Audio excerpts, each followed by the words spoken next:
West from Austrian Picking Power, and today I show you how I use a metronome to increase the speed on the licks.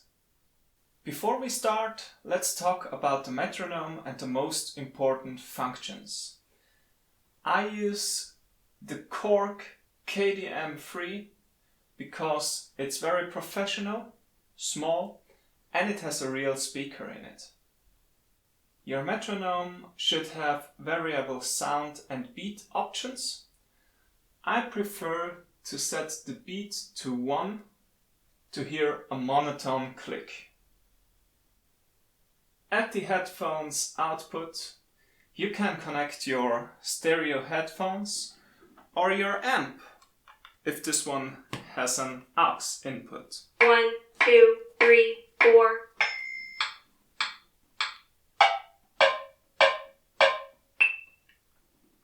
The most important function I use is the timer.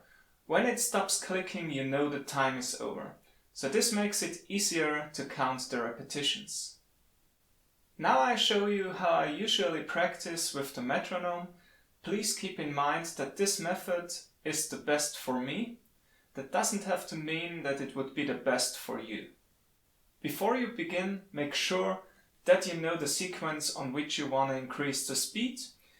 You also need to measure your top level first.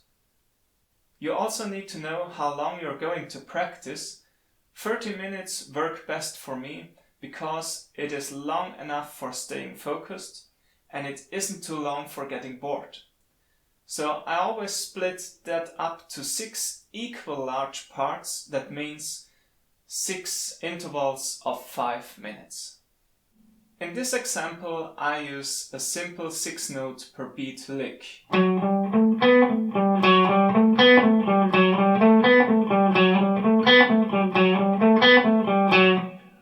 I accentuate on the first note because this one is exactly on the click and that allows me to focus on the speed. Now you're ready to start with this method. Let's say your top level is 100 beats per minute for this lick and you want to increase the speed by 5 beats per minute for each block. So that means you start on 80 beats per minute, then 85, 90, 95 and finally 100 BPM. So I'm slowly introduced to my top level. Finally, there should be one interval of 5 minutes left to push the speed to the next top level. In my example, this would be 105 beats per minute.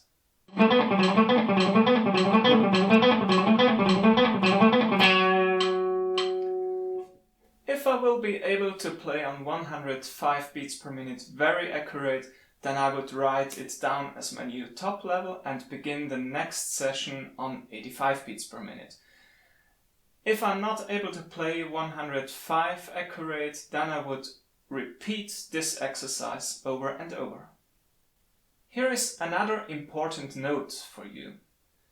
Measure each training and write down the speed, the repetitions and the time how long you played. So this will help you later to see your progress, and maybe it helps you out of frustrations when you're on a plateau and you see how lot you spent on this. Thank you for watching this video and I hope you got a new idea on how to increase the speed with a metronome.